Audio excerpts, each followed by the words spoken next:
광질은 파가 많으냐 적외선이 많으냐에 따른 비율에 대한 얘기고요. 광량은 빛의 세기 와트 갖고 얘기하죠. 그러니까 와트가 얼만큼 들어오느냐. 이 와트는 우리가 이 광량은 뭐에 영향을 줄까요? 바로 증산량과 온실의 온도와 밀접한 관련이 있다는 거예요. 이건 광합성은 별 의미가 없어요. 뭘 보려면 광합성을 보려면 우리가 광질을 봐야 돼요. 그 다음에 명기는 뭘까요? 밤낮의 길이죠. 이거는 화해한 사람들 필요하죠. 화해한 사람들. 꽃을 필 것인가 말 것인가. 어떤 꽃은 예를 들어서 우리가 요새 뭐가 잘 나와요? 후르지아 같은 게 있죠. 이거는 왜요? 광이 길어야 나와요. 조금 길어질수록 나와요. 짧아지면 잘 안 나와요. 반대로 국화라든가 이런 꽃들은 짧아야 나오는 것들. 이것도 명기라는 얘기하는 거고요. 여기다 이제 차나 조금 제가 미래에 대해서 혹시 앞으로에 대한 얘기를 하나 들을 게 있는데, 낮의 길이를 조정한다는 건 우리가 뭐 갖고 낮의 길이를 조정할까요? 차광과 전조등을 갖고 하죠. 전조. 그러니까 우리가 보광과 전조등은 달라요. 보광은 에너지의 개념이고 전조는 길이의 개념이에요. 그래서 전혀 다른데, 이 명기 낮의 길이를 갖고 판단할 게 우리가 뭘 하느냐, 앞으로 이제 현재 미래에 어떨지 모르겠는데 현재 뭐 미래 밝다는 게 하나가 있어요. 어떤 산업일까요? 대마에 관련이 있어요. 우리가 대마는 우리 약을 쓸 때 어딜 쓸까요?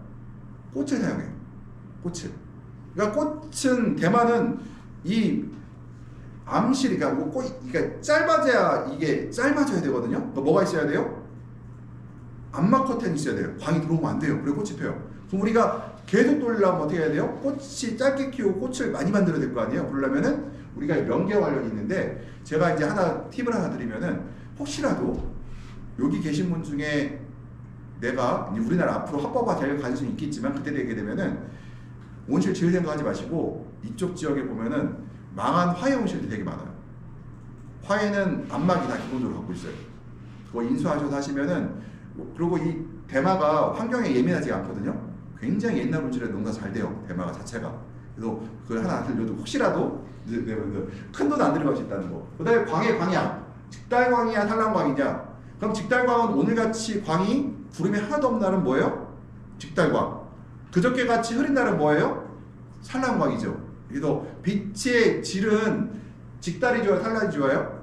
산란이 좋죠. 그러면은 여기서 그 플래닛 엠파워먼트에서 나온 내용이 이런 내용이었어요. 흐린 날 좋다고 얘기 나와요. 광이 좋다. 근데 그런 우리가 오해할 소지가 있잖아. 여기서 말은 좋다는 건 뭐예요? 산란을 했기 때문에 일단은 그늘이 안 지고, 두 번째 뭐예요? 그리고 구름이 꼈을 때 적외선보다 자외선의 비율이, 가시광선 때 파의 비율이 올라간다 해서 좋다고 하죠. 그러니까 광의 방향, 직달과 산란광을 얘기하는데 이 네 가지를 얘기한다. 광질은 적외선이냐, 가시광선이냐, 광량은 와트냐. 그 다음에 명기는 뭐예요? 아워로 따지죠. 제가 요거를 여기 있다. 제가 어디다 저장해놨는지 기억이 안 나는데 볼게요. 그래서 광도는 뭐예요? 와트와 줄. 일장은 아워. 광질은 나노메타. 단위가 이거예요. 광의 방향은 F 스캐터. 그러니까 스캐터라고 해요. F 스캐터라고 하는데 이거 갖고 따져요. 그러니까 우리가 어떤 분들 요즘에 이제 우리 자재는 산란이 됩니다 이렇게 얘기를 하잖아요. 그러면은 여기서 우리가 그럼 산란이라는 거는 산란만 되면 되나요? 뭐가 중요해요? 산란을 됐는데 산란을 빛을 엄청 쪼개갖고 막 뿌옇게 낸 사람이 있고, 어떤 사람은 각도 이렇게만 하는 사람도 있어요. 그럼 뭐가 중요한 거예요? F 스캐터가 얼마냐는 중요한 거죠. 근데 만약에 그분하고 얘기를 했는데 자재 업체인데, 그래서 우리가 F 스캐터가 얼마나 나옵니까? 물어봤을 때 답을 못한다고 하면은 그 사람은 데이터가 있는 사람이 없는 사람이에요? 데이터 없는 사람이죠. 반드시 산란에는 F 스캐터가 있어야 되죠. 특히 이 단위는 저희가 우리 김영식 교수님이랑 얘기를 할 때 우리 교수님이 제일 싫어했던 게 뭐냐면은 저 단위가 없는 것들. 단위가 없으면은 얘기를 할 수 없다는 거예요. 모든 건 단위가 표시돼야 돼요. 그래서 간단하죠. 광도는 와트줄, 일장은 아워, 광질은 파장, 그 다음에 광의 방향은 F 스캐터. 그러니까 산란성이 얼만큼 좋으냐는 바로 F 스캐터로 따지는 거예요. 헤이즈 인덱스라는 것을 지었는데, 헤이즈 인덱스 같은 경우는 지금은 우리가 이제 실제 농업용에서 쓸 때 헤이즈 인덱스는 좋지 않다고 그래요. 그러니까 헤이즈 인덱스는 산란율만 따지지 산란의 정도가 나오지 않거든요. 근데 F스캐터는 그 반영되기 때문에 혹시라도 업자분들하고 얘기를 할 때 내가 산란의 정도를 얘기를 하려면 F스캐터가 얼마큼 나오는지에 대한 데이터가 있어야 된다는 거예요. 그래서 작물은 태양광을 받는 수광량, 빛의 강도와 수광 시간, 수광 면적에 의해서 결정된다. 그러면은 여기서 광합성을 많이 하는 게 좋은 건가요? 일반적으로 좋긴 하지만 반드시 좋은 건 아니다. 그래서 우리가 어떤 분들이 그런 얘기를 해요. 아, 광합성을 많이 하면 좋냐? 광합성을 좋게 하긴 해야 되지만 못하게 할 때도 있고 광합성 양을 줄이더라도 꽃을 많이 피게 할 수도 있고 이건 내 전략에 따라 달라지기 때문에 그렇진 않다는 거예요. 그래서 광의 종류는 이 네 가지를 갖고 판단한다는 거고요. 그리고 작물과 관련된 광은 자외선, 가시광선, 적외선 등이 있다. 아까 처음에 시작할 때 얘기 드렸었죠. 그러면 자외선 뭐예요? 자자가 보라색이라는 뜻이죠. 그러면 뭐예요? 빨주노초 파남보. 보라색에 가까운 것들이 우리가 말하는 자외선이고 적외선은 빨주노초 파남보, 빨간색에 가까운 것들을 우리가 적외선이라고 하죠. 그러니까 적외선은 자외선이라는 건 파장이 짧은 광선이라는 건 알고 있을 거예요. 짧기 때문에 되게 이제 우리가 몸에 안 좋다고 그러죠. 에너지가 많기 때문에요. 그러면은 우리 눈에 보이는 건 우리가 보통 가시광선이라고 하는데 일반적으로 보통 380에서 740 나노미터라고 하는데 통상적으로 그냥 400에서 700 나노미터를 우리가 파라고 불러요. 그러니까 파라고 부르는 건 어때요? 가시광선 때와 파가 어때요? 거의 일치를 하죠. 그래서 우리가 그냥 400에서 700 나노미터를 가시광선 때라고 부르고 파라고도 부르기도 하고요. 정확히 말하면 380에서 740 나노미터를 우리가 가시광선 때라 얘기를 해요. 그러면 여기서 적외선은 어디에 가까워요? 740 나노미터의 이후 거예요? 아니면은 이전 거예요? 적외선은 740 나노미터보다 길이가 기름 파장대를 얘기하죠. 760, 80, 800, 900, 1000들을 우리가 적외선이라고 부르고 380 나노미터보다 짧은 광선들, 그러니까 200, 350, 울트라 있어요. 나노미터 있잖아요. 울트라도 있어요. 더 짧은 광선들. 그것도 우리가 극자외선이라고 불러요. 그러면은 우리가 광합성과 광기죽성 영향을 미친다고 하고요. 그리고 자외선 보라색에 가까운 파장, 적외선 빨간색 가까운 파장을 우리가 얘기를 한다. 그래서 한자에 나와 있죠. 이분들이 그리고 우리가 이제 유리는 우리가 이제 99% UV를 차단시키기 때문에 가지 재배에서 착색이 덜 되는 단점이 있다 얘기를 하고 있고요. 그러다 보니까 가지에서는 착색이 안 되는 거 아닌데 유리에서 재배하게 되면은 조금 불리하다 이렇게 얘기를 해요. 그리고 자외선은 가시광선보다 파장이 짧은 광선이라고 하고요. 화학전에 관여하기 때문에 우리가 화학선이라고 불러요. 그래서 보통 우리가 자외선 중에 대표적인 게 UVA, UVB, UVC가 있고요. 모두 이 자외선이기 때문에 벌이 날아다닌다고 한다. 근데 중요한 재밌는 게 하나 있어요. 어떤 분들은 자외선을 통해서 우리가 벌이 방향성을 잡는다고 하는데 그럼 유리 온실에서 벌을 사용하면은 벌이 없어지나요? 그렇진 않죠. 그래서 우리가 유리에서 쓸 때는 조심할 게 하나가 있어요. 그러니까 우리가 그래도 벌이 이제 나가거나 혼란을 일으킬 수 있거든요. 막 유리에 막 부딪힐 때도 있어요. 막 부딪힐 수 있어요. 그러면 우리가 어떻게 하면 좀 덜 부딪힐까요? 전날에 갖고 와서 하루 정도 방치한 다음에 천천히 열어놓으면은 좀 덜하는 경우 있어요. 이것들이요. 그래서 우리가 이 자외선에 봐서 얘기할 때 그런 얘기하고요. 그래서 이런 우리가 자외선 차단제에 대해서 좀 설명을 드릴게요. 우리가 그냥 이거 생활 상식이면서 우리가 앞으로 자재를 선택할 때 얘기 나온 건데 우선 SPF라고 하는 선크림들이 있을 거예요. 그러면 30이라는 게 있고 50이라는 게 있어요. 30이라는 건 뭘까요? 30시간을 지연시켜준다. 30배를 지연시켜준다. 그러면은 30이라는 건 뭐예요? 한 97%를 차단하겠죠. 만약에 이게 50이에요. 50이라고 하면은 50배를 지연시켜주잖아요. 그러면은 그 얘기는 뭐예요? 98%를 하겠죠. 그러니까 이게 70이면 뭐예요? 70이라고 써 있으면은 그건 뭐예요? 99%를 차광시켜주는 거죠. 그 UVB가 들어오지 못하게 하는 것들이고요. 그 다음에 PA라는 거 있어요. PA는 뭐냐면 4배 지켜준다. 보면은 UVA가 하나짜리는 2시간에서 4시간을 차단시켜주는 걸 우리가 하나짜리가 붙는 거고요. 두 개는 4시간 8시간, 세 개는 8시간 18시간, 네 개는 16시간 이상 16시간을 차단시켜주는 것도 우리가 그 도하기 표시를 해놨어요. 이렇게요. 그냥 이거는 하나 알고 계시면은 좀 좋을 것 같다 이렇게 얘기할 수가 있겠고, 그래서 그 뜻이에요. 이것들이요. U, B, A와 B. C는 왜 안 할까 우리가? C도 하면 좋은데 얼마 안 돼요 양이. 실제로는 A하고 B가 대부분이에요. 파장이 짧아질수록 에너지 양은 적어요. 그래서 A와 B를 우리가 중점적으로 하고 있고요. 그 다음에 우리가 적외선이라고 하는 거를 우리가 뭐라고 할까요? IR, 인프라레드. 적외선은 우리가 일반적으로 우리가 얘기할 때 열선이라고 불러요. 열선. 열이라는 건 뭐예요? 그러니까 식물체에 도움이 되는 거예요? 안 되는 거예요? 광합성에는 도움이 안 되는 것들이고요. 그러면은 이 열선은 뭐에 영향을 줄까요? 증산량에 영향을 줘요. 열선이라는. 그래서 우리가 그 우리가 흔히 말하는 그 도포제들 있잖아요. 도포제 중에서 기능성 도포제들은 가시광선대와 이 흔히 말하는 적외선대가 있는데, 가시광선도 차광을 하지만 적외선의 비율을 더 높게 차광하는 것들이 기능성 도포제들이에요. 그리고 가격이 더 비싸요. 그것들은. 그러니까 가시광선하고 일반적인 도포제는 딱 치게 되면은 20%를 차광한다 그러면은 가시광선 20%, 적외선 20% 차광해요. 근데 기능성은 가시광선 20%, 적외선 40% 차광해요. 그러면은 우리가 4, 5, 6월 달에 온실에 어떻게 돼요? 광합성 그냥 좀 더 유지를 하는 반면에 증산량은 줄여줄 수가 있죠. 우리가 4, 5, 6월 달에 하려는 게 뭐예요?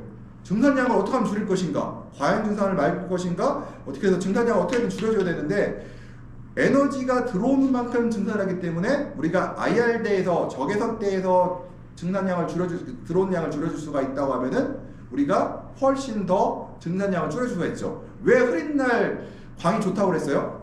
책에서 나올 때 그 플랜트 인파먼트에서 가시광선이 비율이, 그러니까 흔히 말해서 파의 비율이 적외선의 비율보다 훨씬 높기 때문에 우리가 광이 좋다 이렇게 얘기한다고 했죠. 실제는 그렇지 않은데, 그러면은 이 적외선의 비율을 그럼 나쁜 거냐? 적외선이 좋기도 해요. 나쁘기도 하고. 양면을 다 봐야 되는데요. 일단은 우리가 740m 이제 그 이상인 것들을 얘기하는데, 일단 적외선이 들어오면 온도가 올라가기 때문에 우리 열선이라고 그러고요. 시설안에 더워지는 건 적외선이 들어오기 때문에. 그러면 우리가 태양 에너지가 나가는 에너지보다 많다. 그럼 어때요? 온도가 올라갈 테고요. 반대로 나가는 에너지가 들어오는 에너지보다 적으면은, 나가는 에너지가 들어오는 에너지보다 많으면은 온실 온도가 떨어지겠죠. 그래서 우리가 하는 게 뭐예요? 여기서 들어오는 에너지 작게 만들려고 우리가 뭘 해요? 차광을 하고 페인트를 칠하죠. 반대로 나가는 에너지를 줄이려고 우리가 뭘 해요? 커튼을 치고 하죠. 또 우리가 커튼 중에서 두 가지 다 해요. 들어오는 에너지를 적게 만들기도 하고 반대로 나가는 에너지를 줄이기도 해요. 그래서 우리가 요즘에 최신의 온실을 제어하는 기술 중에 가장 중요한 것들이 커튼을 어떻게 하면 오랫동안 사용할 것인가에 대한 우리가 고민을 하고 있거든요. 어떻게 하면 자연을 이용할 것인가 그렇게 하고 있고요. 그래서 우리가 들어오는 에너지와 나가는 에너지가 평행이 되면 어떻게 돼요? 온도가 똑같아지겠죠. 근데 이 평행이라는 거는 이루어질까요? 안 이루어질까요? 언젠가는 이루어져요. 내가 온실을 갖다가 밀폐시켜도 딱 문을 닫았어요. 근데 외부 광량이 700W야. 그러면은 열의 평형이 이루어질까 안 이루어질까요? 이루어져요. 언제에서? 50도, 60도에서 이루어지겠죠. 왜냐? 나가는 공기가 적어도 내부의 에너지가 높으면은 결국은 평형은 언젠간 이루어지죠. 언젠간 이루어져요. 근데 그 언젠간 이루어지는 건 우리가 에너지가 적게 들어오면은 열의 평형이 아래쪽에서 일어날 거고요. 만약에 들어오는 에너지가 많다는 얘기는 그 열의 평형 에너지 평형이 바로 위에서 일어나겠죠. 그래서 우리가 들어오는 에너지 조절하는 것들이고요. 우리가 이제 적색광과 그 광질과 생육에 대해 얘기를 할 때요. 이제 우리가 적색광과 적외선의 비율이 높으면 키가 커지게, 적색광이 많으면은 키가 커진다. 뭐냐면 도장한다는 얘기예요. 적색광이 많은 쪽이 그렇고, 그 다음에 적색광과 적외선의 비율이 그 개화되니까 적색광이 이제 많으면은 꽃의 개화가 관여한다는 얘기고요. 자외선의 비율이 높으면 키가 작아진다. 뭐냐면은 이 파란색 광이, 그러니까 우리가 말하는 파란색 광이 높아질수록, 보라색 광이 높아질수록 어떻게 된다? 키가 작아진다는 얘기예요. 그래서 우리가 빨주, 녹초, 파, 남, 보하죠. 우리가 LED를 쓸 때 파란색 광과 적색 광을 비율을 넣는데 LED에서 만약에 이 파란색 비율이 높다는 얘기는 키가 비교적 작아진다는 얘기고, 반대로 이쪽에 빨간색의 비율이 높아진다는 얘기는 뭐예요? 저기 키가 커지는 확률이 올라간다는 얘기죠. 그래서 우리가 보통 그 8:2짜리 쓰냐 7:2 3짜리 쓰냐 이렇게 얘기를 해요. 보통 우리가 보광등을 쓸 때 뭐 파란색이 높아질수록 키가 좀 작아지고, 그래서 작물에 따라서 좀 변형시킨다고 하는데 8:2, 7:3짜리를 우리가 많이 씁니다. 보통. 예. 그 다음에 우리가 파라는 건 뭐예요? 계속 말씀드렸지만 여기 파란 얘기, 제가 앞에 얘기한 거는 이따가 유튜브에다 더 올려둘 거예요. 그래서 혹시라도 이제 얘기를 하는데, 이 광이라는 거는 다시 설명드리지만 입자이자 파장이자 입자이자 파장이다. 뭐냐면 볼게요. 마이크로몰이잖아요. 미터 제곱당 S. 단위가 중요해요. 초당 제곱미터당 얼마큼의 입자가 들어오느냐 하는데요. 파산에서 보면은 400에서 700나노수에 있는 광을 말하고, 파형은 가시광수와 매우 입자 광학에 있다. 그래서 가시광석에는 380에서 720이라고 했잖아요. 거의 위치해요. 그래서 우리가 가시광석 따를 그냥 파라고 우리 일반적으로 불러요. 그래서 우리가 파는 광합성과 매우 밀접 성격이기 때문에 많이 사용된다. 그럼 여기서 우리가 센서를 단다고, 광 센서를 다고 싶어요. 그러면은 밖에다는 뭐 달아요? 우리가 와트를 열죠. 그럼 내부에는 뭐 다는 게 좋을까요? 파를 다는 게 좋아요. 내부에는. 내가 두 개를 단다고 하면은 하나는 와트는 밖에다가 파는 안에다가. 왜 밖에다가 와트를 달까요? 에너지 총량과 관련이기 때문에. 파는 광합성 총량과 관련이기 때문에 두 개를 달아요. 그러면은 제가 이거를 그냥 간단하게 얘기 드리면요, 일반적인 태양광은 내일 갈게요. 300W면은 일반 태양광이에요. 오늘 같은 날 500W가 들어오고 있어요. 그러면은 파가 얼마일까요? 곱하기 2하면 됩니다. 곱하기 2하면은 500W가 내부로 들어갔으면 우리가 그냥 1000 마이크로몰 정도의 광이 파가 들어오고 있구나 우리가 판단을 해요. 그냥 일반적으로. 이제 이거에 따라서 흐린 날은 같은 와트에 비해서 좀 높을 때고, 그럴 테죠. 조금 높을 테죠. 일단은. 그래서 제가 이거 단순해서 입사된 광은 45톤은 파이고 광합성이 사용되고요. 55% 열이며 실내 내부를 따뜻하게 하는 기능을 한다. 단순해서 와트 곱하기는 보통 마이크로몰이라고 얘기를 해요. 마이크로몰 단위는 제곱미터당 초당이에요. 항상 그 단위가 빠지면 안 돼요. 제곱미터당 초당. 와트는 뭐다? 시간이 있어요? 없어요? 없죠. 줄은 뭐가 있어요? 와트 곱하기 초면은 뭐예요? 줄이죠. 항상 그 환원을 해야 돼요. 우리가. 그러면은 여기서 말하는 55%가 IR이라고 우리가 말하는 적외선이라고 했잖아요. 우리가 UV는 무실해요. 워낙 이 대부분이기 때문에 우리가 온실에서는 이 온실 스마트팜을 운영할 때는 일반적으로 얘기를 할 때 대략적인 걸 얘기를 해요. 2, 3%짜리 무실해버려요. 왜냐하면 너무 변수가 많기 때문에 우리가 그건 무시해버린다 하는데, 그 여기서 파는 열이 아닐까요? 그러면 오해의 소지가 또 있어요. 파는 열이 아닐까요? 파도 열이에요. 그러니까 우리가 전체 식물체가 700W 정도의 광이 들어와 500W가 들어왔다 갔다 계산하면은, 그러면은 여기서 광합성이 사는 에너지 얼마일까요? 2에서 한 7% 정도를 사용해요. 7%는 거의 없어요. 또 2에서 7%라고 하는데 우리가 5% 잡을게요. 그러면 내가 500W가 들어왔으면은 몇 W를 사용해요? 네, 25W 정도만 우리가 광합성에 사용하고 있죠. 그러면은 여기서 45%니까 반 잡을게요. 500W 중에서 250W가 파라고 했잖아요. 거기서 25W를 사용했으면은 225W는 뭘로 바뀌었어요? 다시? 열로 바뀌었죠. 열로 바뀌었죠. 그러니까 우리가 이 파도 사실은 광합성을 사용하지 않는 모든 열은 파는 뭘까? 열선이다 이거죠. 우리가 단지 우리가 오해하는 것들, 열선이라가 우리가 적외선을 열선이라고 하니까 우리가 말하는 파는 열이 아닐까? 파도 열이다. 광합성을 하지 않는 나머지 모든 에너지는 다시 열로 바뀐다. 뭐예요, 이것들이요. 그래서 우리가 보통 자외선을 얘기를 할 때 UV, A, B, C가 있고요. 보면은 어디게요? UV A하고 B가 파장이 조금 길죠. C보다. 그러면 어때요? 보통 우리가 얼마큼 해요? 태양에 얼마큼 차지해요? 전체 에너지에서 와트에서 1000W가 들었으면 몇 W가 100W가 왔으면 몇 W가 UV예요? 3W죠. 그러면은 여기서 파가 몇 W예요? 100W가 들어왔으면 43W가 파죠. 보통 45% 얘기한다고 했죠. 그 다음에 적외선이 얼마예요? 53%죠. 그래서 우리가 일반적으로 저희가 온실에서 에너지를 얘기할 때 보통 우리가 파워와 적외선, 그러니까 파워와 적외선만 갖고 얘기를 해요. UV는 우리가 화학적 얘기, 그러니까 뭐 인간이 이제 피부암 같은 거 얘기를 하는데 가지의 착색 같은 거 얘기를 하는데 우리가 일반적으로 온실의 에너지 개념에서는 우리 일반 UV는 거의 무시해버린다. 거의 다. 왜냐? 비율이 낮기 때문에 그래요. 거의 다. 그리고 유리온실은 UV가 들어와요? 안 들어와요? 99% 차광이 돼버리죠. 그래서 이건 무시해버린다. 그냥 무시해버려요. 그래서 그 뭐 이제 보면 빨간색에 가까운 걸 뭐 파고 그 다음에 좀 보시면 될 거예요. 우리가 이제 그 광을 나타내는 이제 적산관량에서 얘기를 순간관량, 적산관량을 하는데요. 우리가 보통 최소 순간관량 같은 경우는 20W 정도를 우리가 최저로 봐요.